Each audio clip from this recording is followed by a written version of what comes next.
கர்த்தராகிய இயேசு கிறிஸ்துவின் நாமத்திலே வாழ்த்துக்கள். கர்த்தருடைய வார்த்தை உங்களோட பகிர்ந்து கொள்வதில் எனக்கு மிகுந்த சந்தோஷம்.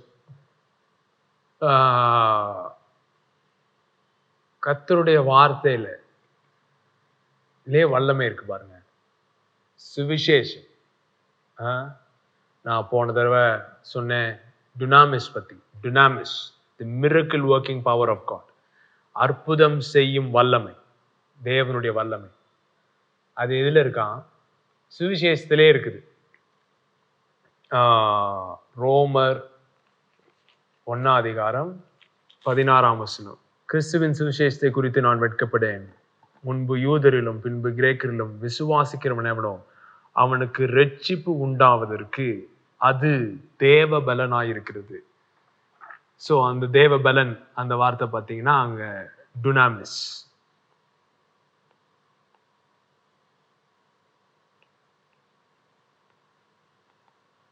சுவிசேஷம் என்னவா இருக்கு?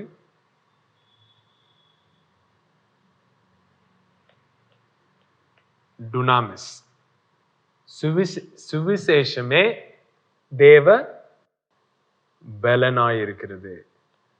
சுவிசேஷம் பலன் தருகிறதுன்னு சொல்லல, சுவிசேஷமே தேவ பலனாயிருக்கிறது. எதற்கு? ரட்சிப்புக்கு ஏதுவாகும். எங்க விசுவாசிக்கிறவனோ அவனுக்கு ரட்சிப்பு உண்டாவதற்கு. ரட்சிப்புன்னா என்ன? வெறும் பரலோகம் போறது இல்லை. ரட்சிப்புன்றது என்னது? அதுல பாவ மன்னிப்பு இருக்கு, சுகம் இருக்கு, விடுதலை இருக்கு, வெற்றி இருக்கு, செழிப்பு இருக்கு. நம்மை அழிக்கிற எல்லா காரியங்களிலிருந்தும் நம்மை மீட்கப்படுவது, அதுதான் ரட்சிப்பு. சோ ரட்சிப்பதற்கு தேவையான சகலமும் எதுல இருக்கான்? டுனாமிஸ்ல இருக்கு. அந்த டுனாமிஸ் எது? சுவிசேஷமே டுனாமிஸா இருக்கு. சொல்லுங்க. Gospel is the power. Gospel has இல்ல, Gospel is the power of God unto salvation. சுவிசேஷமே தேவ பலனாய் இருக்குது. சுவிசேஷமே தேவ பலனாய். ஸோ நீங்க சுவிசேஷத்தை அனுபவிக்க சுவிசேஷத்தை கரெக்டா சுவிசேஷமா புரிஞ்சுக்கொள்ள, அதே உங்களுடைய வாழ்க்கையில தேவ பலனாய் இருக்குது. ரட்சிப்பை உங்களுடைய வாழ்க்கையில் எல்லா பகுதிகளிலும் ரட்சிப்பை கொண்டு வருகிற தேவ பலனாய் சுவிசேஷம் இருக்கிறது. ஸோ போன வாரம் ராஜ்யம் அப்படின்ற காரியங்கள்லாம் பார்த்துட்டு இருந்தோம்.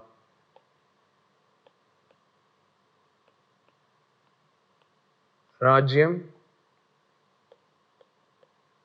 வித்து. சரிங்களா? சோ இது ரெண்டத்தை பத்தி பார்த்தோம். எப்படி இது ரெண்டத்துக்குமே இந்த ரெண்டு லைன்லயும் எது இருந்தது? யார் யாரெல்லாம் வந்தா? ஆதாம், ஆபிரகாம், தாவீது. ஆதாம், ஆபிரகாம், தாவீது. சோ இவங்க மூணு பேருக்குமே ராஜ்யத்தை பத்தியும் இருக்கு, வித்தை பத்தியும் பேசியிருக்கு. உன் வித்துக்கும் அவன் வித்துக்கும் என்ன செய்வேன்? there shall be enmity, பகை உண்டாக்குவேன். உன் வித்துக்கும் அவன் வித்துக்கும் பகை. சரிங்களா? அப்படின்ட்டு ஆதாம் ஏவாளுக்கு சொன்னாங்க. ஆபிரகாமுக்கு உன் வித்துக்குள் சகல ஜாதிகளும் ஆசீர்வதிக்கப்படும் சொன்னாங்க. உன் வித்து எதிரிகளின் வாசல்களை சுதந்திரிப்பார்கள் போட்டிருக்கு. உன் வித்திலிருந்து ராஜாக்கள் எழும்புவார்கள், சந்ததியிலிருந்து ராஜாக்கள் எழும்புவார்கள் அப்படின்னு போட்டிருக்கு. அப்புறம் தாவீதுக்கும் ஆண்டவர் சொன்னாரு, உன் வித்து சிங்காசனத்துல என்றென்றைக்கும் நிலைத்திருக்கும். ஸோ இந்த ராஜ்யம், வித்து, இது மூணுத்துக்கும் இவங்க மூணு பேருக்கும் போயிட்டே இருந்தது. கடைசியில அந்த சந்ததி வித்து, இது ரெண்டும் ஒரே வார்த்தை தான் பைபிள்ல. சரிங்களா? கடைசியில என்னன்னு சொல்லிட்டாரு பவுல்? அந்த சந்ததி கிறிஸ்துவே அப்படின்னு கலாத்தியர் சொல்றாரு. that seed is Christ. அந்த வித்து யாரு? கிறிஸ்து தான். ஸோ கிறிஸ்துல தான் இந்த என்டையர் பழைய ஏற்பாட்டுடைய நரேட்டிவ், வாக்குத்தத்தங்கள் எல்லாம் என்ன செய்யுது? நிறைவேறுது. அவர் ராஜாவாய் வருகிறார், பிசாசை நசுக்குகிற வித்தாய் வருகிறார், உலகம் முழுவதும் அவர் மூலமாய் ஆசீர்வதிக்கப்படும் வித்தாய் வருகிறார். தாவீதின் சிங்காசனத்தில் உட்காரும் என்னென்றைக்கும் ராஜ்யபாரம் பண்ணுகிற வித்தாக அவர் வருகிறார். அதெல்லாம் பார்த்தோம். சரிங்களா? சோ இப்ப இந்த கிறிஸ்துவின் மூலமாய் நாமும் யாருடைய வித்தா மாறுறோம்? ஆபிரகாமின் சந்ததியா மாறுறோம். கிறிஸ்துவனுடையவர்கள் ஆபிரகாமுடைய சந்ததியா மாறுறோம். If we belong to Christ, then we are Abraham's seed அப்படின்னு பார்க்கிறோம். கலாத்தியர்ல. சோ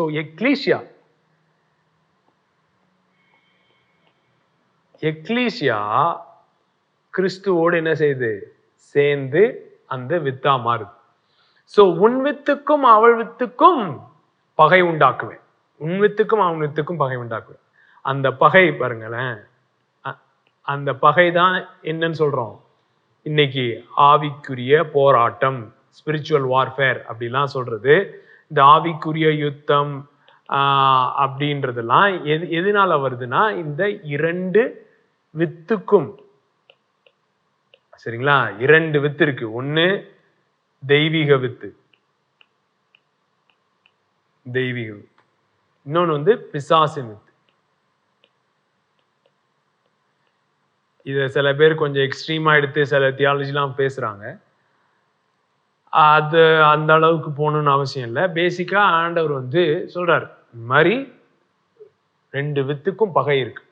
ஸோ பழைய ஏற்பாடு ஃபுல்லா அந்த பகை, அந்த ஆவிக்குரிய யுத்தம் என்னன்னா, தேவகுமாரன் இந்த கிறிஸ்துவாகிய வித்து வெளிப்படுவதற்கு தடை பண்றதுக்கு தான் போராட்டம் நடந்தது. சோ கிறிஸ்து வெளிப்பட்டார். இப்ப என்ன போராட்டம் பாத்தீங்கன்னா, எக்லீசியாவாகிய வித்து வெளிப்படுவதற்கு போராட்டம். First the son of God, அதுக்கு போராட்டம். இப்ப sons of God, manifestation of the sons of God, தேவ புத்திரர்கள் வெளிப்படுவதற்கு அது தடையா இருக்கு பாருங்க. அதுதான் ஆவிக்குரிய யுத்தம். ஏன்னா தேவகுமாரர்கள் வெளிப்படுவதற்கு தான் சர்வ சிருஷ்டியும் வேகமாய் தவிக்கிறது. இப்ப தேவகுமாரன் எல்லாம் சேர்ந்து முடிச்சுட்டு போனாலும் கடைசியில தேவகுமாரர்கள் எழும்பணும் பாருங்களேன். அதுக்காக தான் வந்தாரு. ஸோ தேவகுமாரர்கள் எழும்பும் பொழுதுதான் சிருஷ்டிப்பும் மீட்கப்படுகிறது. ஸோ அந்த தேவகுமாரர்கள் எழும்புவதற்கு தான் இப்போ ஒரே போராட்டமா இருக்குது. அதனால்தான் ஆவிக்குரிய யுத்தத்தை பத்தி பேசுற அவசியம் இருக்கு. ஏன்னா அந்த ஆவிக்குரிய யுத்தத்தை குறித்து தான் நான் தெளிவில்லைன்னா எக்லீசியா எழும்பாது. எக்லீசியாவா எழும்பணும்னா ஆவிக்குரிய யுத்தத்தை குறித்து எக்லீசியாவுக்கு ஒரு தெளிவான அறிவு வேண்டும். ஆனா என்ன ப்ராப்ளம் பாத்தீங்கன்னா, பிசாசு ரெண்டு இடத்துல சபையை கொண்டு நிறுத்திடுவான். ஒண்ணு இந்த பக்கம் என்னன்னா, ஆவிக்குரிய மண்டலத்தை குறித்து ஒரு அறிவின்மை. சரிங்களா? அறிவின்மை, இக்னரன்ஸ். ஆவிக்குரிய மண்டலம்னா என்னன்னு தெரியாது, பிசாசு அதெல்லாம் ஒண்ணும் இல்லை, இது பிசாசே கிடையாதுங்க, வெறும் நம்ம பாக்குறது தான், நம்ம கண்ணால பாக்குறது தான், காதால கேட்கறது தான், கையால தொடுறோமோ இந்த உலகம் தான், காணக்கூடிய உலகம் தான் அவங்களுக்கு தெரியும். காணக்கூடாத உலகத்தை பத்தியே ஒரு அறிவே கிடையாது. அந்த இடத்துல சபையை நிறுத்திடுறது. அன்சீன் வேர்ல்டு, காணக்கூடாத உலகம், அதை பத்தி அறிவு கிடையாது, பிசாசை பத்தி அறிவு கிடையாது, எதையுமே கிடையாது. இந்த இடத்துல இருந்தாலும் சபை பலனற்றதா இருக்கு. சப்போஸ் ஆவிக்குரிய உலகத்தை குறித்து அறிவு இருக்கு, பிசாசை குறித்து அறிவு இருக்குன்னா இழுத்துட்டு எந்த இடத்துல விட்டுருவான்னா, வெறும் பிசாசை குறித்து தான் அறிவே இருக்கும். அறிவு ஃபுல்லாவே பிசாசை குறித்து தான், அவேர்னஸ். எப்ப பார்த்தாலும் இங்க பிசாசு இருக்கான், அங்க பிசாசு இருக்கான், ஐயோன்னு பிசாசே பெருசா. எப்ப பார்த்தாலும் பேசுறதெல்லாம் பிசாசை பத்தி தான், பேசுறதும் பிசாசு கிட்ட தான், பேசுற டாபிக்கும் பிசாசு தான், பேசுற ஆளும் பிசாசிட்ட தான். எப்ப பார்த்தாலும் கடிஞ்சு ஜோம் பண்றது, இது ஒரே யுத்தம் யுத்தம் யுத்தம், ஆவிக்குரிய யுத்தம் சொல்லிட்டு இந்த இடத்துல கொண்டு வந்துட்டுரும். ஒண்ணு அறிவின்மை, இல்லைன்னா வெறும் பிசாசு குறித்து தான் அறிவு. அப்படி இல்லை, நமக்கு எதை குறித்து அறிவு இருக்கணும்? தேவனை குறித்து அறிவு இருக்கணும், அப்புறம் சுவிசேஷத்தை குறித்து அறிவு இருக்கணும். இந்த தேவனை குறித்த அறிவும் சுவிசேஷத்தை குறித்தும் அறிவும் இருந்ததுன்னா நீங்க யாரு அப்படின்றது உங்களுக்கு தெரியும். நீங்க யாருன்னு தெரிஞ்சா உங்களுக்கு என்னென்னலாம் இருக்குன்னு தெரியும். இப்படி இதெல்லாம் தெரியும் பொழுது பிசாசை குறித்த அறிவு இருந்தா பிசாசை உங்க கால்களுக்கு கீழே என்ன செய்வீங்க? மிதித்து போடுவீங்க. சோ அவன் எப்படி கிரியை செய்யறான் என்ன ஏதுன்ற அறிவு ரொம்ப அவசியம். அதற்கு முன்பாக தேவனை குறித்ததான அறிவு சுவிசேஷத்தை குறித்ததான அறிவும் மிகவும் அவசியம். அதனால்தான் நீங்க தொடர்ந்து எல்லா செய்திகளையும் கேட்கணும். இந்த செய்தி மாத்திரம் கேட்டீங்கன்னா உங்களுக்கு அதனுடைய கான்டெக்ஸ்ட் புரியாது. ஸோ பல மாசங்களாக சுவிசேஷத்தை குறித்து சுவிசேஷம்னா என்ன, எக்ஸாக்டா ராஜ்யம்னா என்ன, எக்லீசியானா என்ன அப்படின்னு சொல்லி தெளிவா பேசிட்டே வரோம். அதை தயவு செய்து கேளுங்க. ஸோ பிசாசு எப்படி கிரியை செய்யறான் அந்த யுத்தம். ஸோ நான் அந்த மூன்று வட்டங்கள் போட்டு உங்களுக்கு காட்டினேன். இது என்ன சொல்றோம்? காண்கிற உலகம். Seen world. இது ரெண்டும், இந்த மீதி ரெண்டு மண்டலமும் என்னது? காணக்கூடாத மண்டலம். மண்டலம் சரிங்களா? It's a realm. மண்டலம் சொல்லலாம், இல்லைன்னா உலகம்னு சொல்லலாம். அது எப்படினாலும் சொல்லலாம். ஆனா எல்லாம் என்ன நினைச்சுக்கிறாங்கன்னா, ஓகே பூமி இங்க இருக்கு, அப்படியே மேல போனா ஒரு 8 கிலோமீட்டர் வரைக்கும் பூமியின் வாயு மண்டலம் அட்மாஸ்பியர் இருக்குது. அதுக்கு மேல போனா 8 கிலோமீட்டர் சும்மா ஒரு பேருக்கு சொல்றேன். அதுக்கு மேல கொஞ்சம் அதுக்கு மேல போனா பிசாசின் மண்டலம் இருக்கு. அதுக்கு மேல போனா பரலோக மண்டலம் இருக்கு அப்படின்னு சொல்லி அது மேல அப்படின்னு நினைக்கிறாங்க. அப்படி கிடையாது. இது இப்படி கிடையாது பாருங்க. 3 வானங்கள் அப்படின்னு சொல்லும் பொழுது இது முதலாம் வானம், அதுக்கப்புறம் இது, அதுக்கப்புறம் அப்படி கிடையாது. மேல இது அப்படிலாம். அதனால்தான் நான் இட்ஸ் எ டைமென்ஷன். சரிங்களா? டைமென்ஷன் ரெண்டும் ஒரே இடத்துல தான் இருக்கு. இப்ப இது பச்சை கலர் என்னது? காண்கிற உலகம். இது பரலோக மண்டலம், பிங்க் கலர். இது இந்த டார்க் கலர் என்னது? பிசாசின் மண்டலம்.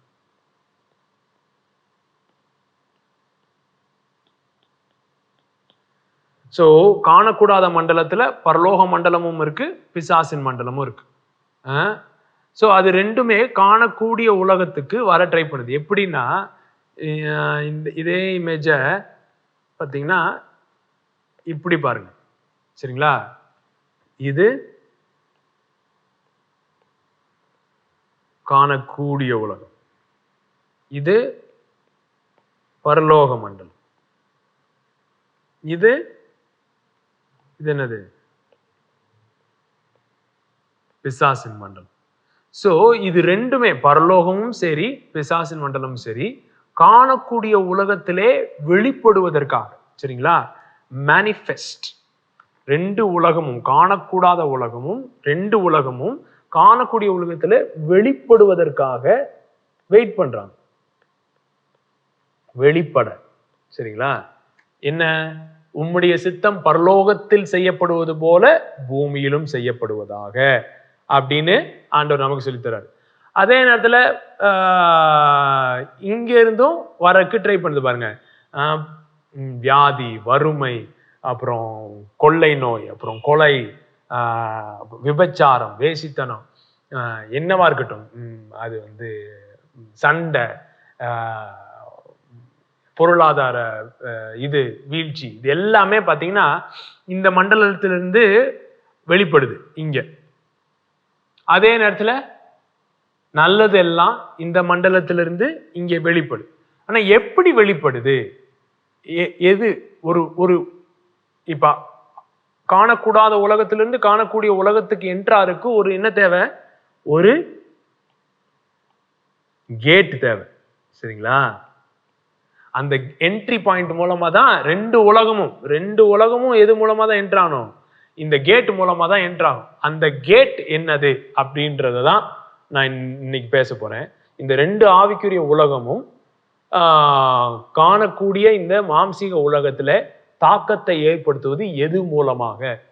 டைரக்டா பிசாசு வந்து இங்க காணக்கூடிய உலகத்துல எதுவும் செய்யறது இல்லை. டைரக்டா ஆண்டவரும் வந்து மாம்சீக உலகத்துல இறங்கி மாம்சத்துல இப்ப வந்து எதுவும் செய்யலை. சரிங்களா? ரெண்டும் ஆவிக்குரிய மண்டலத்துல தான் கிரியை செய்யறாங்க. ஆனா அவங்களுடைய தாக்கம் எப்படி காணக்கூடிய உலகத்துல எதன் மூலமா வெளிப்படுகிறது அப்படின்னு பாத்தீங்கன்னா,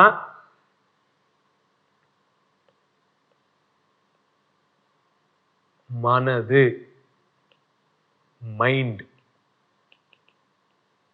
Mind is the gateway of the unseen realm to the seen realm. நல்ல கவனம். unseen realm இருந்து seen realm, காணக்கூடாத உலகத்திலிருந்து காணக்கூடிய உலகத்துக்கு வரதற்கு நடுவில் இருப்பது மைண்ட். மைண்ட். சோ இந்த ஆவிக்குரிய யுத்தம் யுத்தம் யுத்தம் சொல்றது எங்க நடக்குதுன்னா, காணக்கூடிய உலகத்துல நடக்கல, ஏதோ மேல எங்கேயோ நடக்கல. எங்க நடக்குதுன்னா உங்க மைண்ட்ல தான் நடக்குது.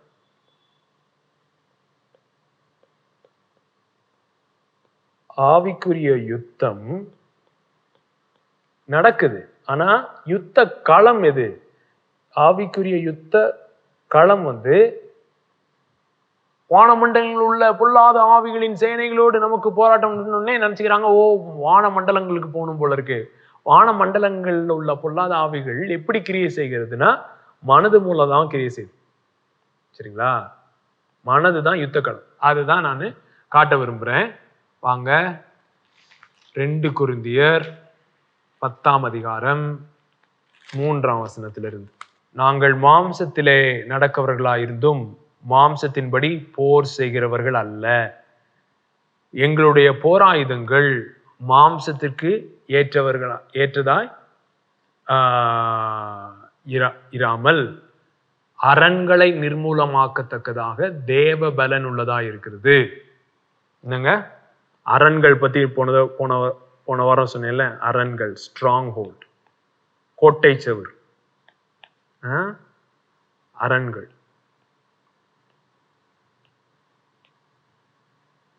ஸ்ட்ராங்.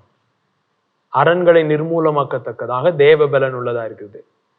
அவைகளால் நாங்கள் தர்க்கங்களை, என்னதுங்க தர்க்கங்கள், என்னது ஆர்குமெண்ட்ஸ், அப்புறம் மேட்டிமை, மேட்டிமை அது என்னது lofty thoughts, தர்க்கங்கள், மேட்டிமை, அப்புறம் எந்த எண்ணத்தையும்,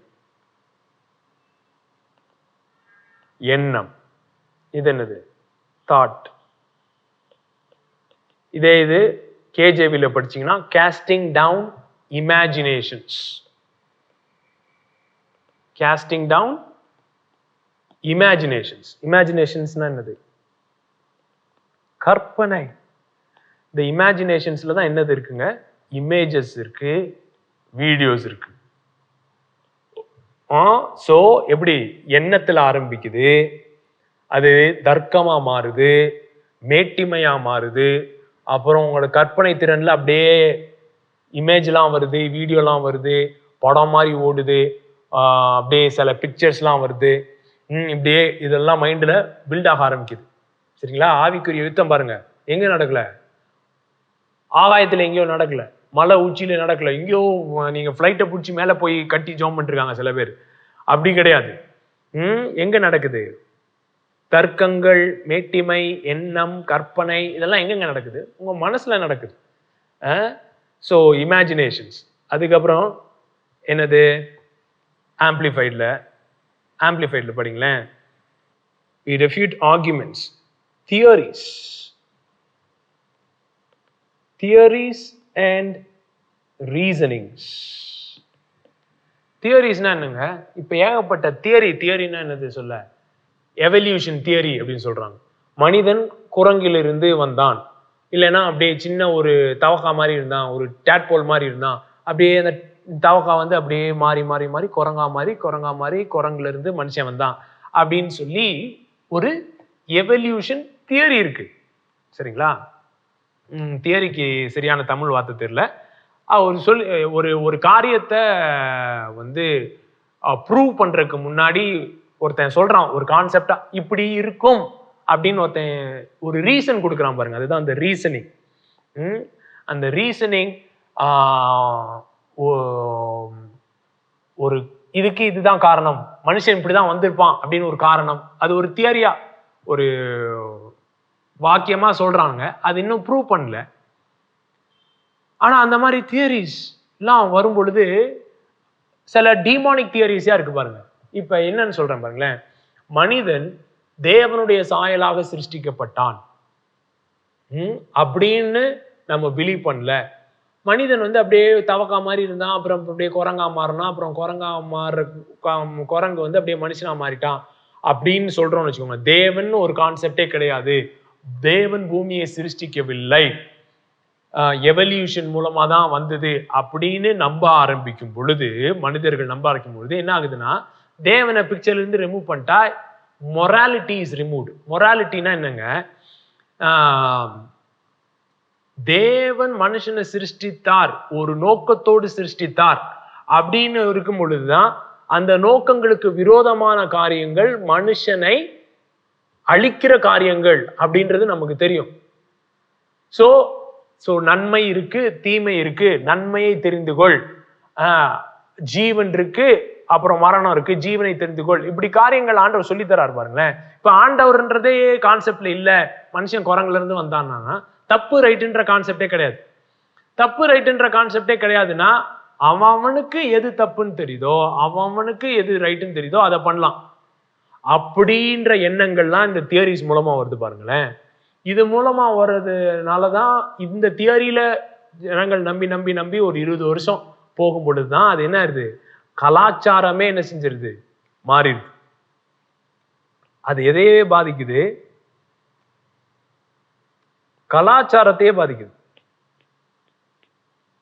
பாத்தீங்கன்னா ஆம்பளை தன்னை பொம்பளை நினைச்சா பொம்பளையா நீ மாறிடலாம், ஆம்பளைய கட்டிக்கலாம், இது பண்ணிக்கலாம், அது பண்ணிக்கலாம் அப்படின்னு சொல்லி இன்னைக்கு வந்து ஏன் கலாச்சாரம் சீரழிகிறதுனா, இந்த மாதிரி சில இமேஜினேஷன்ஸ், சில தாட்ஸ், சில ஆர்கியூமெண்ட்ஸ், சில தியரிஸ் வந்து அப்படியே ஜனங்க மனசுக்குள்ள கொடுக்குறான். மனசுக்குள்ள கொடுத்து கொடுத்து கொடுத்து கொடுத்து அதை ஒருத்தன் யோசிக்கிறான், அப்புறம் 2 பேர் யோசிக்கிறான், 3 பேர் யோசிக்கிறான், அப்புறம் 10 பேர் யோசிக்கிறான், அப்புறம் ஒரு சமுதாயமே அப்படி யோசிக்க ஆரம்பிக்கும் பொழுது அவருடைய கலாச்சாரமே மாறுகிறது. அதுதான் பாருங்களேன்,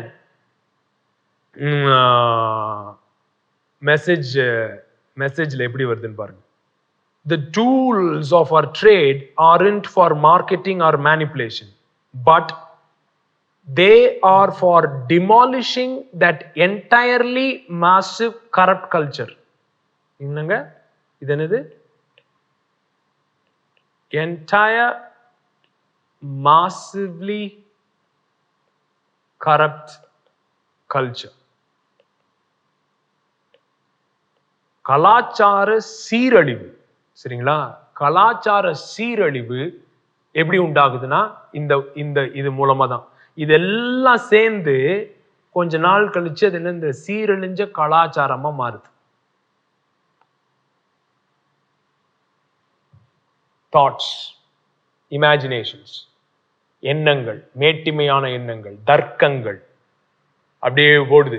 இப்படி அப்படி இப்படி இப்படி, அதனால்தான் மைண்ட் ப்ராப்ளம் இல்லை, மைண்ட்ல என்ன எண்ணங்கள், மனசுல என்ன எண்ணங்கள் வந்து நம்ம என்டர்டெயின் பண்றோம் அப்படின்றது தான் ரொம்ப முக்கியம். வெறும் இந்த பகுதி மாத்திரம் மைண்டையும் பிசாசையும் கனெக்ட் பண்ணி பேசல, நிறைய இடத்துல அப்படி இருக்குது. அடுத்த சாப்டர் வாங்களேன், இது 2 கொரிந்தியர் 10 படிக்கிறோம். இப்ப 2 கொரிந்தியர் 11 அதிகாரத்துல 3ஆம் வசனம், ஆகிலும் சர்ப்பமானது தன்னுடைய தந்திரத்தினாலே ஏவாளை வஞ்சித்தது போல,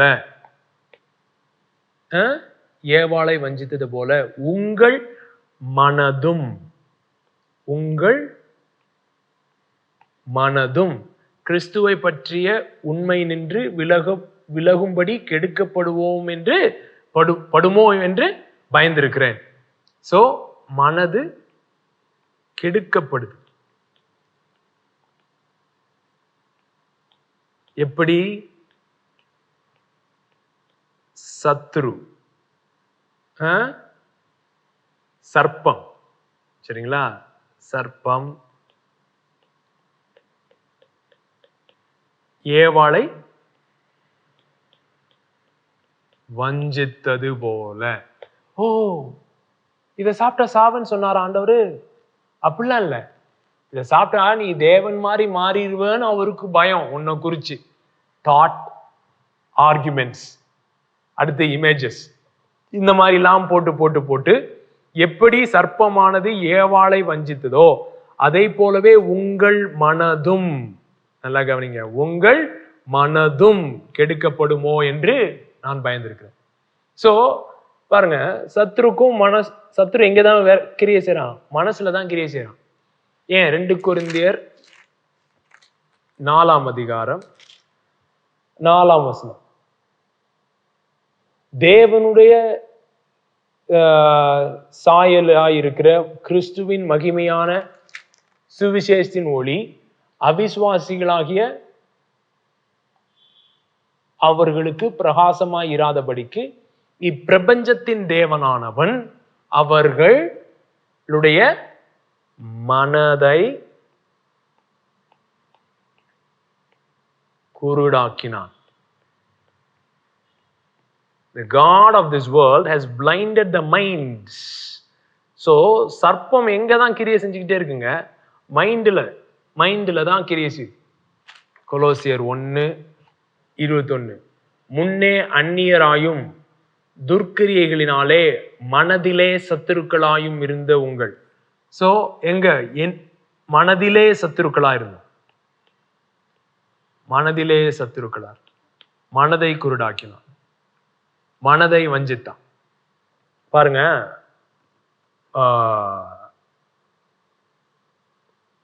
எண்ணங்கள், மேட்டிமையான எண்ணங்கள், தர்க்கங்கள், கற்பனைகள், அப்புறம் வாக்குவாதங்கள்,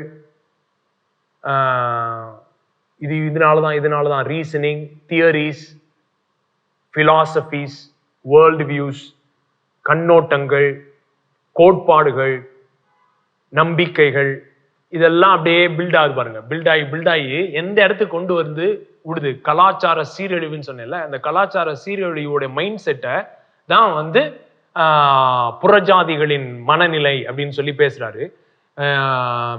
எபேசியர் 4ஆம் அதிகாரம் 17ஆம் வசனத்திலிருந்து, ஆதலால் கர்த்தருக்குள் நான் உங்களுக்கு சாட்சியாக சொல்லி எச்சரிக்கிறது என்னவென்றால், மற்ற புறஜாதிகள் தங்கள் வீணான சிந்தை, என்னங்க? வீணான சிந்தை,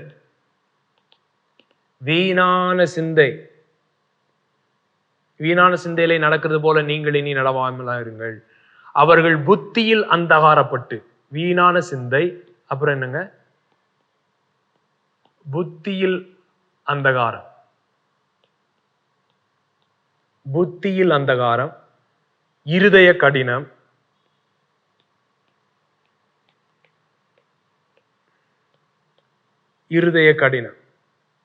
இதனால் தங்களில் இருக்கும் அறியாமையினாலே தேவனுடைய ஜீவனுக்கு அந்நியராயிருந்து, அப்புறம் அறியாமை. சோ வீணான சிந்தை, புத்தியில் அந்தகாரம், இருதய கடினம், அறியாமை, இதுதான் கொண்டு வந்து விட்டுரும். எண்ணமா ஆரம்பிக்கும், தர்க்கமா வளரும், கற்பனைகளா பயங்கரமா இன்க்ரீஸ் ஆகும். அது ஆனா எங்க கொண்டு போய் விடும்? வீணான சிந்தை, புத்தியில் அந்தகாரம், இருதய கடினம், அறியாமை. தேவனையே அறிய முடியாம இடத்துக்கு கொண்டு போய் விட்டதுனால ரிசல்ட் என்ன? தேவனுடைய ஜோயே, சரிங்களா? தேவனுடைய ஜோயே, தேவனுடைய ஜீவன், தேவரகமான ஜீவனுக்கு என்ன வாரோம்? அந்நியராகிறோம். We are alienated. அத இதே passage ஆம்பிளிஃபைட்ல படிங்களேன். verse 18, their moral understanding is darkened and their reasoning is beclouded. அவர்கள் யோசிக்கிற விதமே அப்படியே, இப்ப இந்த கண்ணாடி போட்டுட்டு சூடான ஒரு இடத்துல இருந்து ஒரு கொஞ்சம் கூலான ஒரு இடத்துக்கு போறீங்கன்னு வச்சுக்கோங்களேன், கப்புன்னு என்ன ஆகும், அந்த கண்ணாடியே அப்படியே அப்படின்னு ஒரு இதாயிரும்ல, பார்க்கவே முடியாது. அப்புறம் எடுத்து தொடச்சாதான் அந்த பார்க்கிற விதமே கிளவுட் ஆயிரும். அந்த கிளவுட் ஆறனால, அந்த மனது கிளவுட் ஆறனால என்ன ஆகுது பாருங்க, they are alienated, estranged and self-banished from the life of God. This is because of their willful blindness that is deep-seated in them due to the hardness of heart. So, self-banished from the life of God. இது வந்து தேவன் வந்து நீ அப்பனா ஜீவன் கிட்ட வராது அப்படின்னு சொல்றது இல்லையா. இந்த எண்ணங்களை டெவலப் பண்றதுனால நாமே நம்ம வந்து ஜீவ விருட்சத்திலிருந்து தள்ளி கொண்டு போய் விட்டுருவோம், ஜோயேவிலிருந்து தள்ளி கொண்டு போய் விட்டுருவோம். இது வந்து புறஜாதிகளுக்கு மாத்திரம் பிரச்சனை இல்லை. எப்படி ஆரம்பிக்கிறாரு, புறஜாதிகள் நடக்கிறது போல நீங்கள் நடவாமல். அப்படின்னா என்ன, விசுவாசிகளும் நடக்க வாய்ப்பு இருக்கு. அந்த மாதிரி சில எபேசியில இருக்கிற சர்ச்சில் இருக்கிறவங்க நடந்துட்டு இருந்தாங்க, புறஜாதிகள் இருக்கிற போல நடந்துட்டு இருந்தாங்க. எப்படி நடந்துட்டு இருந்தாங்க, இந்த மாதிரி எண்ணங்களுக்கு இடம் கொடுத்து புறஜாதிகள் வழியிலேயே போக ஆரம்பிச்சாங்க. அப்ப எழுதுறாரு, நீங்க அப்படி போக கூடாது, போனீங்கன்னா நீங்களே உங்களை ஜோயே ஜீவன்ல இருந்து கட் ஆஃப் பண்ணிடுவீங்க, துண்டிச்சு விடுவீங்க. சோ நீங்க ஊழியக்காரரா இருக்கலாம், இல்லைன்னா விசுவாசியா இருக்கலாம், ஆனால் ஜோயே ஜீவனை அனுபவிக்காமல் இருப்பதற்கு ஒரே ஒரு காரணம் என்னன்னா, இந்த மனசுல இந்த மாதிரி வீணான சிந்தை, புத்தி இழந்தகாரம், இருதய கடினம், அறியாமை, இதெல்லாம் இடம் கொடுக்கறதுனால எண்ணங்கள். சோ இப்படிதான் வந்து பிசாசு கிரியை செய்ய முடியும் பாருங்க. பிசாசு டைரக்டா வந்து உங்களை அட்டாக் பண்ண முடியாது. உங்களுடைய எண்ணங்கள் மூலமா இந்த காரியங்களை தூக்கி போடுவான். நீங்க அதை பில் பண்ணி அதை வாங்கி பிலீவ் பண்ணி எண்ணமும் உணர்ச்சியும், சரிங்களா, தாட் அண்ட் இமோஷன், இது ரெண்டும் சேரும் பொழுது, எண்ணமும் உணர்ச்சியும் சேரும் பொழுதுதான் அது உங்களுடைய ஆழ் மனசுல போய் உட்காருது. வெறும் எண்ணமா வந்துட்டு போயிடுச்சுன்னா வந்து ரொம்ப பாதிப்பு இருக்காது. அந்த எண்ணத்தை உணர ஆரம்பிக்கிறோம் பாருங்க. எண்ணங்கள் எதை கொண்டு வருது, உணர்ச்சியை கொண்டு வருது. அந்த எண்ணங்கள் உணர்ச்சியை கொண்டு வர அளவுக்கு நம்ம விட்டுட்டோம்னா அது எங்க போய் பாதிப்பு ஏற்படுத்துது, ஆழ் மனசுல என்ன கட்ட ஆரம்பிச்சிருது, கோட்டை செவரை கட்ட ஆரம்பித்து விடுகிறது. அரண்களை கட்ட அரண்கள் ஃபார்ம் ஆக ஆரம்பிச்சிருது ஆள் மனசுல. சும்மா சொல்லல ஆண்டவர், எல்லா காவலோடும் உன் இருதயத்தை காத்துக்கொள், அதிலிருந்து ஜீவ ஊற்று புறப்படும். சோ இப்ப இந்த மாதிரி பொய்களினாலே, பிசாசு விதைத்த பொய்களினாலே அது வந்து எண்ணங்களாகவும் தர்க்கங்களாகவும் இதை வந்து கோட்டை செவரா கட்டி எழும்பிக்கிட்டு இருக்கு. பிசாசு இப்படிதான் கிரியை செய்யறான் பாருங்க. அதே அதிகாரத்துல அப்படியே கீழே பாத்தீங்கன்னா 27வது வசனம், பிசாசுக்கு இடம் கொடாமல் இருங்கள் அப்படின்னு போட்டிருக்கு. ஆம்பிளிஃபைட்ல எப்படி வருது, leave no room or foothold for the devil, give no opportunity to him. Give no opportunity to him. Give no opportunity to him. அவனுக்கு என்ன கொடுக்காதீங்க, சந்தர்ப்பத்தை கொடுக்காதீங்க. பிசாசுக்கு சந்தர்ப்பம் கொடுக்காதீங்க, பிசாசுக்கு இடம் கூடாதிருங்கள், அவன் மூக்க நுழைக்க விடாதீங்க. ஏன் அந்த சந்தர்ப்பம் எது மூலமா வருது, எண்ணங்கள் மூலமா தான் வருது.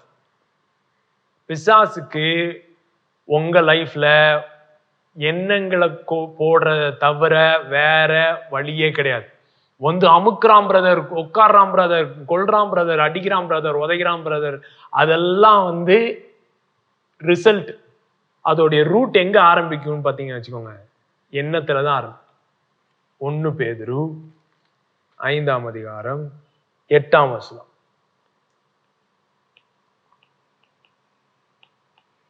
தெளிந்த புத்தி உள்ளவர்களாயிருங்கள்.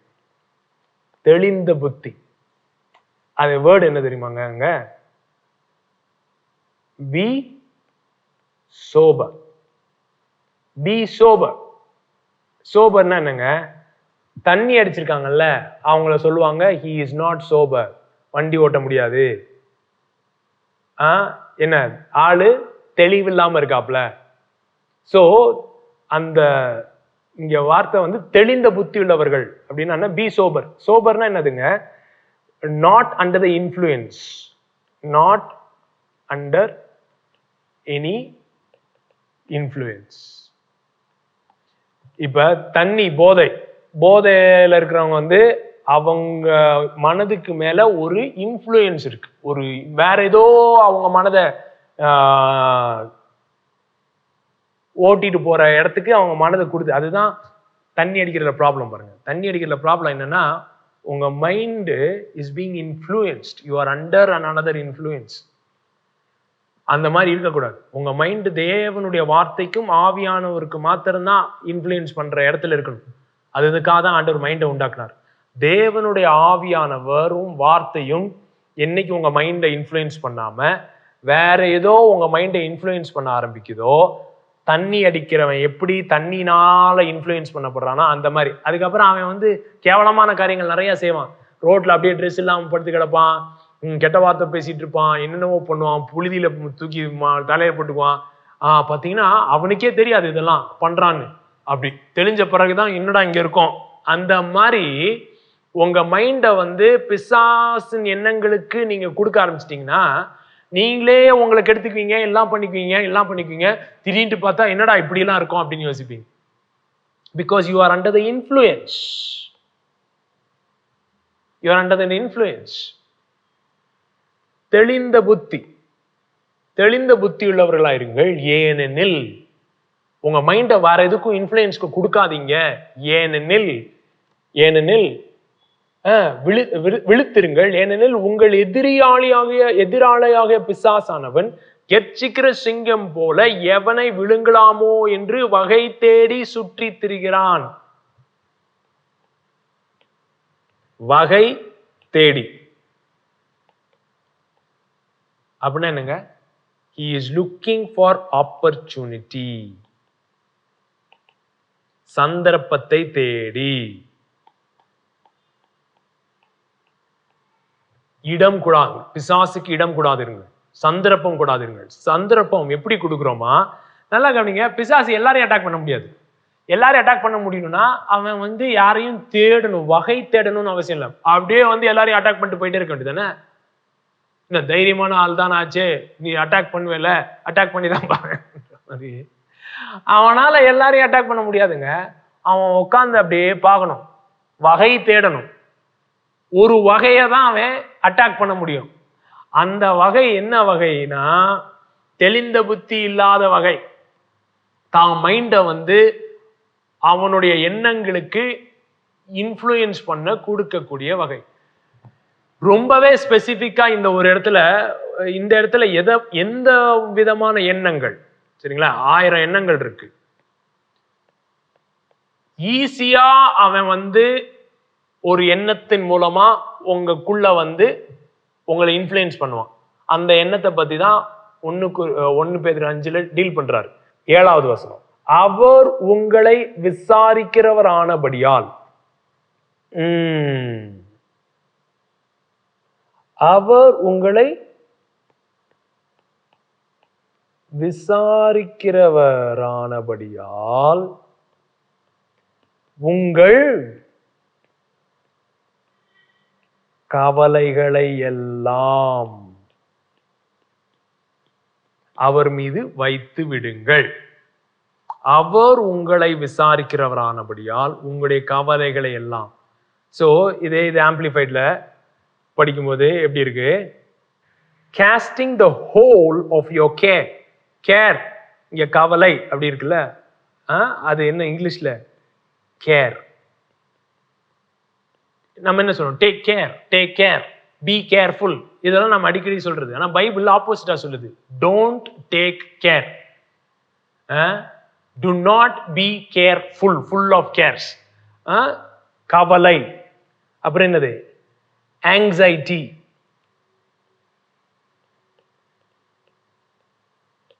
ஆங்ஸைட்டின்னு என்ன? பதற்றம். என்ன நடக்கும்? என்ன நடக்கும் தெரியல. ஐயோ ஐயோ ஐயோ, இப்படி ஐயோ கொரோனா வந்துருச்சு, ஐயோ தொண்டை வலிக்குது, ஐயோ இருமல் வருது, ஐயோ மண்டை சூடுது, ஐயோ கொரோனா வந்துருச்சு போல இருக்கு. பதற்றம், ஆங்ஸைட்டி, worries, concerns. ஒரே யோசனையா இருக்கு, அதை பத்தியே யோசிச்சுக்கிட்டு இருக்கேன், கன்சர்ன்டா இருக்கேன். ஃபர்ஸ்ட் அப்படியே யோசனையில் ஆரம்பிக்குது, அப்படியே ஒரியா மாறுது, அப்புறம் ஆங்ஸைட்டியா மாறுது. பாருங்க, யோசனையில் ஆரம்பிக்குது, அப்புறம் கவலையா மாறுது, அதுக்கப்புறம் கடைசியில ஆங்ஸைட்டியில கொண்டு போய் விடுது. இதெல்லாம் தான் பிசாசுக்கு இடம் கொடுக்கிறதாம். இது மூலமா தான் எவனை விழுங்கலாமோ என்று வகை தேடி சுற்றி திரிகிறான். பிசாசு விழுங்குகிறது இது மூலமா தான். யோசனைகள் மூலமாகவும், பதற்றங்கள் மூலமாகவும், கவலைகள் மூலமாகவும், கேர்ஸ் மூலமா தான் விழுங்குறாங்க. ஆமா, இந்த கேர்ன்றது ரொம்ப சின்ன காரியத்துல கூட வரலாம். பாருங்க, வீட்டு வேலை செய்யும் போது கூட இந்த கேள வரலாம். இன்னும் இவ்வளோ வேலை இருக்கு, சில பேர்லாம் பாருங்க, இவ்வளோ வேலை இருக்கு, இது ஐயோ இவ்வளோ செய்யணும், அது பண்ணும் அது பண்ணும், ஐயோ இதெல்லாம் நார்மல் நினைக்கிறீங்க. பாருங்க, நீங்க இதெல்லாம் நார்மல் நினைக்கிறீங்கல்ல, அப்படின்னா இதெல்லாம் பிசாசு சாப்பிடாத, அப்புறம் என்ன இதெல்லாம் பரிசுத்த ஆவியானவரா? எல்லாம் கவனிங்க, உங்களை கான்ஸ்டன்டா அது பெரிய மேட்ரு தான். இந்த ஆங்ஸைட்டி வர்றதுக்கு, பதற்றம் வரக்கு, கவலை வரக்கு பெரிய மேட்ரு இருக்கணும்னு அவசியம் இல்லை. சின்ன மேட்ரு போதும். பிரியாணி செய்யற மேட்ரே பதற்றமாக்கலாம். அப்படிதான் பாருங்க, மேரி மார்த்தா ஒரு தடவை மாட்டிக்கிச்சு. வாங்கலேன், லூக்கா 10ஆம் அதிகாரம் 40ஆம் வசனம். மார்த்தாளோ பற்பல வேலைகளை செய்வதில் மிகவும் வருத்தம் அடைந்து அவரிடத்தில் வந்து, ஆண்டவரே, நான் தனியே வேலை செய்யும்படி என் சகோதரி என்னை விட்டு வந்திருக்கிறதை குறித்து உமக்கு கவலை இல்லையா? பிரியாணி செஞ்சதும் பிரச்சனை இல்லை, சரிங்களா? இப்ப நிறைய பேர் இப்படிதான், வேலை நிறைய செய்வாங்க, செஞ்சுட்டு எல்லாம் நான் தான் செய்யணும். செஞ்சா சந்தோஷமா செய்யுங்க, சரிங்களா? இல்லைன்னா விட்டுருங்க. அதான் ஆண்டவர் கேட்கிறாரு. ஏமா மார்த்தாளே மார்த்தாளே, அதே ஆம்பிளிஃபைட்ல படிங்களேன். But Martha overly occupied and too busy. Overly occupied and too busy. இதெல்லாம் எனிமியோட ஸ்ட்ராட்டஜி. பாருங்க, உங்களை ஓவர்லி ஆக்கியபைடாவும் டூ பிஸியாகவும் வச்சாலே போதும். ஓவர் பிஸி ஆக்கி ஒரு காரியத்தை அப்படியே மாங்கு மாங்கு மாங்கு மாங்குன்னு நீங்க பண்றதுலயே பிசாசுக்கு இடம் கொடுக்குறீங்க. பாருங்க, ஏன் அது உங்களை எங்க கொண்டு போய் விடுது? Was distracted with much serving. உங்களை என்ன பண்ணுது? டிஸ்ட்ராக்ட் பண்ணுது. உங்களுடைய எண்ணத்தை சிதை குலைக்கிறது. ஆண்டவருடைய பிரசன்னத்திலிருந்து உங்களை வெளியே கொண்டு வருது. பாருங்க, உங்களுடைய மைண்ட் டிஸ்டர்ப் ஆறனால. Distracted with much serving, she came to him and said, Lord, is it nothing to you? So கேள்வி இப்ப மரியாள் வேலை செய்யல, மார்த்தாள் வேலை செஞ்சான்றதே கிடையாது. கேள்வி என்னன்னா, இதை குறித்து உமக்கு கவலை இல்லையா?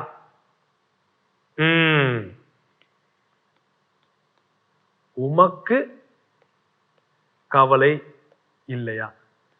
இதுதான் பாருங்க, எல்லா குடும்ப பிரச்சனைக்கும் இதுதான். இந்த ஒரே லைன் தான், 2 வார்த்தை தான். நான் இது பண்றேன்றது குறிச்சு உனக்கு கவலை இல்லையா? பண்றேன்றது இல்ல, உனக்கு கவலை இல்லை. நான் இப்படி போய்கிட்டு இருக்கேன், என்னை பார்த்து நீ என்ன பண்ணும்? பரிதாபப்படணும்.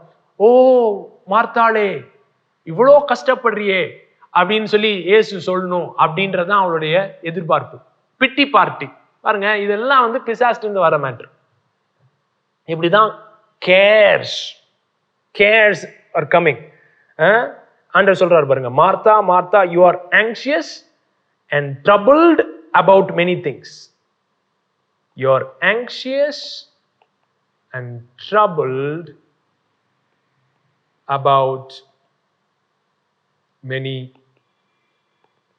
things. You're anxious and troubled about many things. இது வந்து நார்மல் எண்ணங்க தான் பாருங்க.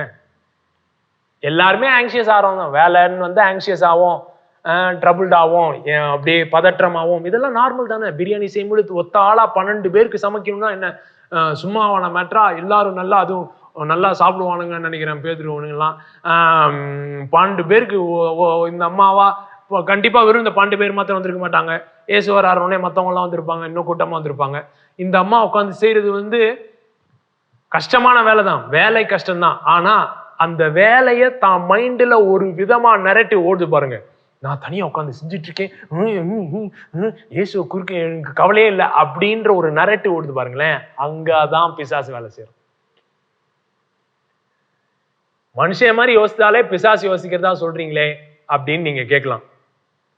பாத்தீங்கன்னா மத்தேயு 16ஆம் அதிகாரம் ஆண்டவர் வந்து எக்லீசியாவை குறித்து ஒரு மிகப்பெரிய வெளிப்பாடை கொடுத்திருக்காரு.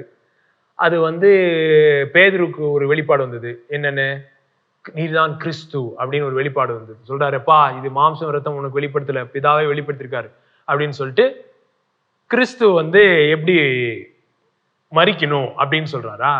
இவன் மைண்ட்ல வந்து பேதுரு மைண்ட்ல கிறிஸ்து மரிக்க கூடாது, என்றென்றைக்கும் உயிரோடு இருக்கணும், அப்படின்னா தான் கிறிஸ்து அவர் மேசியாவா இருக்க முடியும். உடனே 22ஆம் வசனம், சரிங்களா, மத்தேயு 16:22. அப்பொழுது பேதுரு அவரை தனியே அழைத்து கொண்டு போய், ஆண்டவரே, இது உமக்கு நேரிடக்கூடாது, இது உமக்கு சம்பவிப்பதில்லை என்று அவரை கடிந்து கொள்ள தொடங்கினான். பேதுரு உடனே கூட்டு போறான் இயேசு தனியா. இயேசு வந்து அப்பதான் பெருசா பேசியிருக்காரு, பயங்கர ரெவலேஷன் எல்லாம் கொடுத்திருக்காரு, பேதுருவை பாராட்டியிருக்காரு. அந்த பாராட்டின உற்சாகத்துல வந்து இயேசு மரிக்கிற பத்தி பேச ஆரம்பிச்சோடனே தனியா கூட்டு போறான். தனியா கூட்டு போய், ஐயோ என்னையா பேசுற, மேசியெல்லாம் மரிக்க கூடாது அப்படின்னு சொல்லி, நீர் மரிப்பதில்லை, எனவே இவைகள் சம்பவிப்பது இல்லை என்று இயேசுவை கடிந்து கொள்ள தொடங்கினான். அவரோ திரும்பி பேதுருவை பார்த்து, எனக்கு பின்னாக போ சாத்தானே. மைண்டுக்கும் சாத்தானுக்கும் உள்ள கனெக்ஷன் சொல்லிட்டே வரேன் பாருங்க. இங்க பாருங்க, இங்க என்னது, நீ எனக்கு இடரலாய் இருக்கிறாய், தேவனுக்கு ஏற்றவைகளை சிந்தியாமல் மனுஷருக்கு ஏற்றவைகளை சிந்திக்கிறாய். மனுஷருக்கு ஏற்றவைகளை சிந்திக்கிறாய். அதுக்கே என்ன சொல்றாரு, அப்பாலே போ சாத்தானே. சோ மனுஷன் மாதிரி யோசித்தாலே டிமானிக்கா அப்படின்னா ஆமா, மனுஷன் மாதிரி யோசித்தாலே டிமானிக்கு தான். இப்ப மார்த்தா வந்து மனுஷன் மாதிரி தான் யோசிக்குது பாருங்க. ஏன்னா தனியா ஒர்க் பண்றேன், யாருமே என்னை கண்டுக்கிறது இல்லை, இயேசுவும் என்னை கண்டுக்கிறது இல்லை, என்னை குறித்து கவலை இல்லையா அப்படி யோசிக்குதுங்களேன். மனுஷன் மாதிரி யோசிக்குது, அதே வந்து என்னது, டிமானிக். சோ மனுஷன் மாதிரி யோசிக்கிறதும் பிசாசின் சிந்தனைகளா இருக்குது. ஸோ இதெல்லாம் வந்து நார்மலா எல்லாரும் கவலைப்படுற மாதிரி தான் கவலைப்படுறேன், எல்லாரும் வந்து பதற்றமா ஃபீல் பண்ற மாதிரி தான் ஃபீல் பண்றேன் அப்படியே கிடையாதுங்க. நீங்கள் மறுபடியும் பிறந்திருக்கிறீர்கள், தேவ ரகமா மாற்றப்பட்டிருக்கீங்க. மனுஷன் யோசிக்கிற விதமா யோசிக்கிறதுக்காக நாம் அழைக்கப்படவில்லை. ஸோ மனுஷன் யோசிக்கிற விதமா யோசிக்கிறது பிசாசு, கவலைப்படுறதும் பிசாசிட்டு இருந்து வர்றது, பதட்டப்படுறது, ஆங்ஸைட்டி, இதெல்லாம் பிசாசிட்டு இருந்தது. இந்த கேர்ஸ், சரிங்களா, கேர் அப்படின்ற உலக கவலை, இதை பற்றி இங்க மாத்திரம் இல்லை மற்ற இடங்களையும் வருது பாருங்க. மத்தேயு 13ஆம் அதிகாரம் 22. மத்தேயு 13:22. அப்ப ஆண்டவர் வந்து ஒரு ஓமை சொல்றாரு பாருங்க. என்ன ஓமை? ஒருத்தன் விதைக்கிறவன் ஒருத்தன் விதைக்க புறப்பட்டான். அவன் சில விதைகள் எங்க விழுந்துச்சு, வழி அருகே விழுந்துச்சு, சில விதைகள் கல்லுள்ள இடங்கள்ல விழுந்துச்சு, சில விதைகள் முள்ளுள்ள இடங்கள்ல விழுந்துச்சு, சில விதைகள் நல்ல இடங்கள்ல விழுந்துச்சு. இந்த முள்ளுள்ள இடத்தில் விழுந்த விதையை குறித்து எக்ஸ்பிளைன் பண்ற போது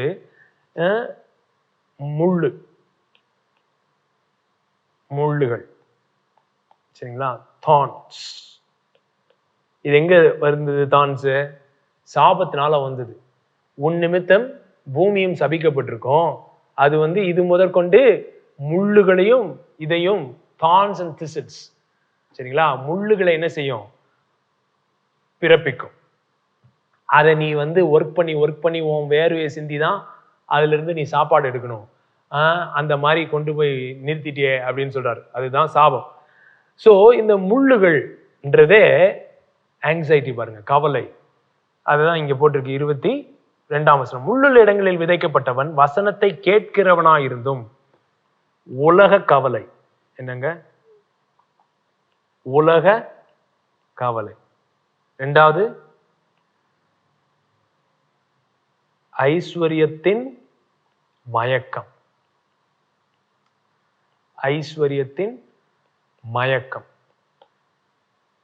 அது என்ன பண்ணுதான்? இது ரெண்டும், உலக கவலையும் ஐஸ்வர்யத்தின் மயக்கமும் சேர்ந்து வசனத்தை நெருக்கி போடுகிறது. வசனத்தை நெருக்கி போடுகிறது. சில பேரு வசனமே கேட்கறது இல்லை.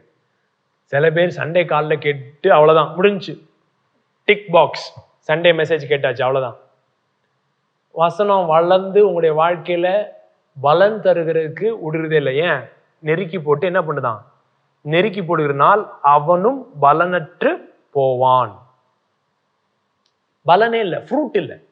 வேர்டு கேட்குறாங்க, ஆனா வளரும் பொழுதே மற்றதெல்லாம் அமைக்கிறது. ஏன்னா மற்ற காரியங்கள்ல அப்படியே போற வர குப்பையெல்லாம் அள்ளி போட்டுக்கிட்டு இருக்கோம். அது என்னது? உலக கவலை, ஐஸ்வர்யத்தின் மயக்கம். deceitfulness of riches, cares of the world அப்படி போட்டிருக்கு. உலக கவலை,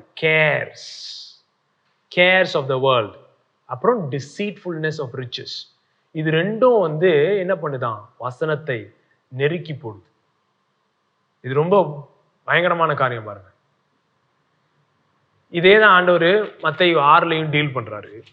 ஒருவன் 24ஆம் வசனத்திலிருந்து 6:24 2 எஜமானங்களுக்கு ஊழியம் செய்ய ஒருவனாலும் கூடாது. ஒருவனை பகைத்து மற்றவனை சிநேகிப்பான், அல்லது ஒருவனை பற்றி கொண்டு மற்றவனை அசட்டை பண்ணுவான். தேவனுக்கும் உலக பொருளுக்கும் அப்படின்னு போட்டிருக்குல்ல, தேவனுக்கும் உலக பொருள், அது இங்கிலீஷ்ல mammon. No one can serve God and mammon. மேமன்னா பார்த்தீங்கன்னா அந்த கலாச்சாரத்துல ஒவ்வொன்றுக்கும் ஒவ்வொரு தெய்வம் வச்சிருந்தாங்க. ஸோ பணத்துக்கு, செழிப்புக்கு, அதுக்குன்னு ஒரு தேவன் வச்சிருந்தாங்க. அதுதான் மேமன். சரிங்களா? நான் ஒன்றும் செழிப்புக்குன்னு வேற கடவுளை வணங்கலையேன்னு, பணத்து பின்னாடி ஓடினாலே அந்த தேவனை தான் வணங்குறோம்னு அர்த்தம். பாருங்க, இங்கேயும் பாருங்க, அந்த அதோடைய கான்டெக்ஸ்ட் பாருங்களேன். அடுத்து, ஆகையால் எண்ணத்தை உண்போம், எண்ணத்தை குடிப்போம் என்று உங்கள் ஜீவனுக்காகவும், எண்ணத்தை உடுப்போம் என்று உங்கள் சரீரத்துக்காகவும் கவலைப்பட வேண்டாம்.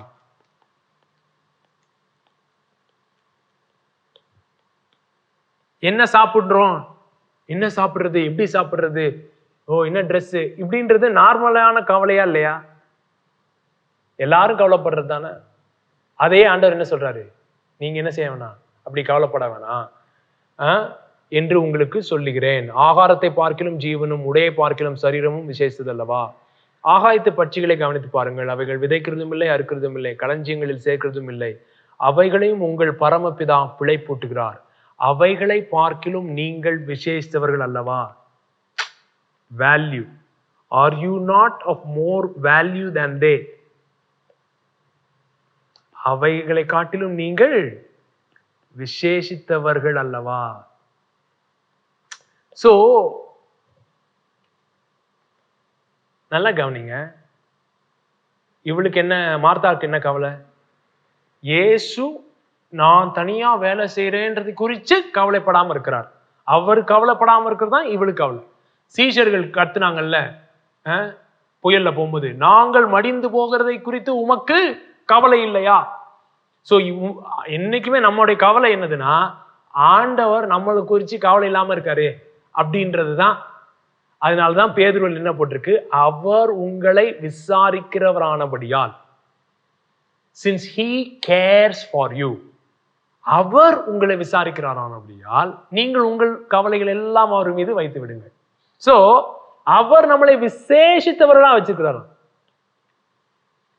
உங்கள் பரமபிதா அவைகளை பிழைப்பூட்டுகிறார். எது பாருங்க சொல்றாரு, பறவைகளை பாருங்க, பட்சிகளை பாருங்க, சந்தோஷமா இருக்கு, கவலை இல்லாம இருக்கு, அவங்களெல்லாம் உங்கள் பிதா. சரிங்களா? அதோடைய பிதா தான் உங்களை டேக் கேர் பண்றாருன்னு சொல்ல, உங்கள் பிதா தான் அவைகளை டேக் கேர் பண்றாரு. சோ அதே டேக் கேர் பண்றவரு நீங்க தான் சொந்த பிள்ளைகள், உங்களை டேக் கேர் பண்ண மாட்டாரா அப்படின்னு கேட்கிறாரு. அதே ஆம்பிளிஃபைட்ல எப்படி வருது பாருங்க, 25ஆம் வசனம். Therefore I tell you, stop being perpetually uneasy, anxious and worried. Perpetually uneasy. எப்ப பார்த்தாலும் சில பேர் பாருங்க அப்படியே எண்ணெயில விழுந்த எலி மாதிரியே தான் இருக்காங்க. அவன் மூஞ்சே அப்படியே தான் இருப்பான். நல்லா கவனிங்க, அட்மாஸ்பியர், சூழல், உங்களுடைய சூழல் இருக்கு பாருங்க, லிட்ரல் சூழல். அந்த சூழலே உங்களுடைய எண்ணங்களினாலே பாதிக்கப்படுகிற ஒரு சூழல். உங்களுடைய எண்ணங்கள் அப்படியே இருந்ததுன்னா அந்த சூழலும் அப்படிதான் இருக்கும். அதனால்தான் சில பேரோட பேசுனீங்கன்னா நீங்களும் அப்படியே உங்களுக்கும் இறங்கும். ஏன்னா அவங்களுடைய சூழல் அப்படி. நீங்க உங்களுடைய சூழல் அதை உடைக்கிற அளவுக்கு இல்லைன்னு வச்சுக்கோங்களேன், அவங்க சூழல் உங்களை பாதிக்கும், அவங்க அட்மாஸ்பியர் உங்களை பாதிக்கும். நெகட்டிவிட்டி, கம்ப்ளைனிங், காசிப்பிங், இதெல்லாம் அட்மாஸ்பியரா இருக்கு. ஒரு சபையில 400 பேர் இருக்காங்க. அது எப்படி பாத்தீங்கன்னா, அஃபண்ட் ஆனவன் ஈஸியா இன்னொரு அஃபண்ட் ஆனவன்ட்ட போய் பேச ஆரம்பிப்பான். மனத்தாங்கல் அடைந்தவன் இன்னொரு மனத்தாங்கல் அடைந்தவங்களோட ஈஸியா போய் பேச ஆரம்பிப்பான். பொய் சொல்றவன் இன்னொரு பொய் சொல்றவனை கண்டுபிடிச்சிருவான், ஈஸியா அவனோட ஃப்ரெண்ட் ஆயிடுவான். புறணை பேசுறவன் ஈஸியா இன்னொரு புறணை பேசுறவங்களோட சேர்ந்துருவாங்க. எப்படி இதெல்லாம் நடக்குது? அட்மாஸ்பியர், சூழல் அப்படியே அட்ராக்ட் பண்ணுவார் ஜிவ்னு. எது மூலமா? எண்ணங்கள் மூலமா. நீங்க கவலைப்படுறதுனால எவன் 27வது வசனத்துல என்ன கேட்கிறாரு, கவலைப்படுகிறதுனாலே உங்களில் எவன் தன் சரீர அளவோடு ஒரு முளத்தை கூட்டுவான். ஆம்பிளிஃபைட்ல, can you add to your life span. உங்க வாழ்க்கையை நீட்ட முடியுமா? கவலைப்படுறதுனால குறைக்க தான் முடியும், நீட்ட முடியாது, ஒன்னும் கழட்ட முடியாதுன்றார் கவலைப்படுறதுனால. Therefore 31வது வசனம், therefore do not worry and be anxious, saying, do not worry and be anxious. கவலை, பதற்றம், இது எதுல வெளிப்படுதான்? in what you say. நீங்கள் சொல்லுகிற உங்களுடைய வார்த்தைகள் மூலமா வெளிப்படுது. do not be anxious and saying, என்னது? what are we going to have eat, what are we going to, what are we going to, what are we going to, என்னது? எப்படி இது எப்படி நடக்கும், இது எப்படி நடக்கும் அப்படின்னு பேசுறீங்கன்னா பிசாசு கொக்கிய போட்டுட்டான்னு அர்த்தம். பாருங்களேன், 32வது வசனம் ரொம்ப முக்கியமான ஒரு வசனம். for the Gentiles wish for, crave, diligently seek. இவைகளெல்லாம் அஞ்ஞானிகள் தேடுகிறார்கள் அப்படின்ட்டு நாடி தேடுகிறார்கள். சோ உலகத்தார், நல்லா கவனிங்க, உலகத்தார் நாடி தேடுகிறது, உலகத்தார் நாடி தேடுகிறது. they wish for, they crave and they diligently seek. அவர்கள் நாடி தேடுகிறது, அவர்கள் நாடோறும் ஓடி ஓடி ஓடி ஓடி ஓடி சம்பாதிக்கிறது, அவங்க பயங்கரமா பிளான் பண்ணி இதெல்லாம் பண்ணி வேணும் வேணும் வேணும்னு சேர்க்கிறது, நாடி தேடுகிறது. அவங்க நாடி தேடுகிறார்கள். இவைகளெல்லாம் உங்களுக்கு வேண்டியவைகளே. அவர்கள் நாடி ஓடி தேடுகிறது உங்களுக்கு வேண்டியவைகள். நல்லா கவனிங்க, உலகத்தாருக்கு அதெல்லாம் வாண்ட். அந்த வாண்ட் நீடு கிடையாது. Want, they want those things. அதெல்லாம் உங்களுக்கு நீடுன்னு பிதாக்கு தெரியுமா? ஆண்டவருடைய ப்ராஸ்பரிட்டி லெவல் பாருங்க. உலகம் அப்படியே நாடி தேடுறது, அப்படியே இதுதான் என் வாழ்க்கையை நோக்கன்னு ஓடுறது, உங்களுக்கு தேவை இதெல்லாம் உங்களுக்கு. I know you need these things. You need few houses. You need few things. அப்படின்றது அவன் தேடி ஓடுறது உங்களுடைய நீட்ஸ் அப்படின்னு உங்களுக்கு பிதாக்கு தெரியுமா? அதனால உங்களுக்கு இப்படிப்பட்ட ஒரு பிதா, மற்றவனுக்கு வாண்டா இருக்கிறது உங்களுடைய நீடு அப்படின்னு தெரிஞ்சிருக்கிற ஒரு பிதா உங்களை டேக் கேர் பண்றதுனால நீங்க கேர்ஃபுல்லா இருக்க தேவையில்லை. நீங்க ஜாலியா இருக்கலாம், என்ஜாய் பண்ணலாம் வாழ்க்கைய அப்படின்னு சொல்றாரு. இதுல கேஜேவில பாருங்களேன், 31வது வசனம். Therefore take no thought. Take no thought. இதுதான் ஸ்பிரிச்சுவல் வார்ஃபேரோட சீக்ரெட். Take no thought. அவன் என்னத்தை போடுவான்ல அது கபீர்னு பிடிச்சிக்காதீங்க. ரிஜெக்டட். இப்போ உங்க வீட்டுக்கு ஒரு பார்சல் வருது, அது உங்க பார்சல் இல்லை அப்படின்னா பார்த்துட்டு சாரி நான் சைன் போட முடியாது அப்படின்ட்டு உள்ள வந்துட்டீங்கன்னா அதை அவங்க எடுத்துட்டு தான் போகணும். திரும்ப ரிசீவ் பண்ணல, ரிட்டர்ன் டு சென்டர். சரிங்களா? ஆனா அவன் போடுற எண்ணத்தை நீங்க கபீர்னு வாங்கிட்டீங்கன்னா அப்படியே பில்ட் ஆக ஆரம்பிக்கும். இதை குறித்து நிறைய பேச வேண்டியது இருக்கு. சொல்யூஷன் இன்னைக்கு பேசுறதுக்கு டைம் இல்லை. இன்னைக்கு ப்ராப்ளம் தான் பேசியிருக்கேன். ஒரே ஒரு வசனம் மாத்திரம் சொல்யூஷனா படிச்சு முடிக்கலாம். பிலிப்பியர் 4ஆம் அதிகாரம். ஸோ இது அரணா, இதெல்லாம் என்ன வருது? முதல்ல எண்ணமா ஆரம்பிச்சு, தர்க்கமா ஆரம்பிச்சு, கவலையா ஆரம்பிச்சு, பதற்றமா போய் என்னவா ஆயுது? அரணா மாறுது இல்ல? பிலிப்பியர் 4ஆம் அதிகாரம் 6ஆம் வசனம். நீங்கள் ஒன்றுக்கும் கவலைப்படாமல், நீங்கள் ஒன்றுக்கும் கவலைப்படாமல். அது எப்படிங்க இருக்க முடியும்? ஒன்றுக்கும் கவலைப்படாமல். பைபிள்ல ஒரு மேட்டர் போட்டிருக்குன்னா அது ஆண்டவர் சொல்றதுனாலே நல்லா நமக்கு செய்யக்கூடிய கிருபைகளோடு தான் சேர்த்து அவர் வார்த்தையே வருது. அந்த வார்த்தையை அக்செப்ட் பண்ணும் போதே அந்த வார்த்தை செய்ய தேவையான சகல கிருபையும் நம்முடைய வாழ்க்கையில பெருகுது. So do not fret or have any anxiety about anything. ஒன்றை குறித்தும் கவலைப்பட வேணாம், ஒன்றை குறித்து பதற்றம் வேணாம். அப்படி ஒரு வாழ்க்கை இருக்கா? இருக்கு. அதுதான் ராஜ்யத்தின் வாழ்க்கை. அது இந்த வாழ்க்கை தான் இயேசு வாழ்ந்தார். ஏன்? அவர் பிதாவை அறிஞ்சிருந்தாரு, பரிசுத்தாவியானவர் நிறைவில் இருந்தார். அதே சீக்கிரம் தான் நீங்க பிதாவை அறியும் பொழுது ஒன்றையும் குறித்து கவலைப்படாமல் ஒரு வாழ்க்கையை வாழ முடியும். எல்லாவற்றிலேயும் என்னங்க, எல்லாவற்றையும் குறித்து உங்கள் விண்ணப்பங்களையும் ஸ்தோத்திரத்தோட கூடிய ஜபத்தினாலும் வேண்டுதலினாலும் தேவனுக்கு தெரியப்படுத்துங்க. உங்கள் கவலைகள் எல்லாம் அவர்கள் போட்டு விடுங்க அப்படின்னு போட்டு 1 பேதுருல படிச்சோம்ல. அப்புறம் இங்க டேக் நோ தாட் அப்படின்னு மத்தேயுல படிக்கிறோம்ல. எப்படி பண்றது? எப்படி பண்றது? எப்படி கவலை அவர் மீது போடுறது? சொல்லிருக்கு பாருங்க. எல்லாவற்றையும் குறித்து ஸ்தோத்திரத்தோட கூட, ஆண்டவரே இந்த காரியம் என்ன டிஸ்டர்ப் பண்ணுது, இதை நான் உங்ககிட்ட கொடுத்துறேன், நீர் இதுக்குரியதான சொல்யூஷன் வச்சிருக்கிறீர், அதுக்காக நான் நன்றி செலுத்துகிறேன் அப்படின்னு சொல்லி ஸ்தோத்திரத்தோட கூடிய அவருக்கு தெரியப்படுத்த. இங்க இருந்து பிசாசு போட்டுக்கிட்டே இருக்கான் தாட்ஸ், அப்படியே தேவையில்லாத தாட்ஸ். அதை அப்படியே பார்சிங் த பார்சல் கேம் விளாடுவோம்ல, பாலை வாங்கி கொடுத்துருவோம்ல, அந்த மாதிரி அப்படி வந்த உடனேவே ஆண்டவர்கிட்ட கொடுத்துடுறோம்.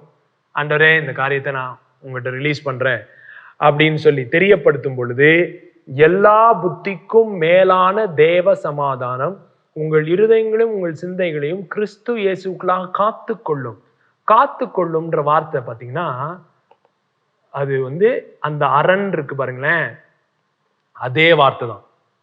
அதுதான் ஆம்பிளிஃபைட்ல எப்படி போட்டிருக்கு பாருங்க. And God's peace shall be yours. God's peace, தேவனுடைய சமாதானமே உலகம் தருகிற விதமா இல்ல, என்னுடைய சமாதானத்தை உங்களுக்கு தரேன்னு சொன்னார் பாருங்க. God's peace shall be yours, that tranquil state of soul assured of its salvation through Christ, so fearing nothing from God.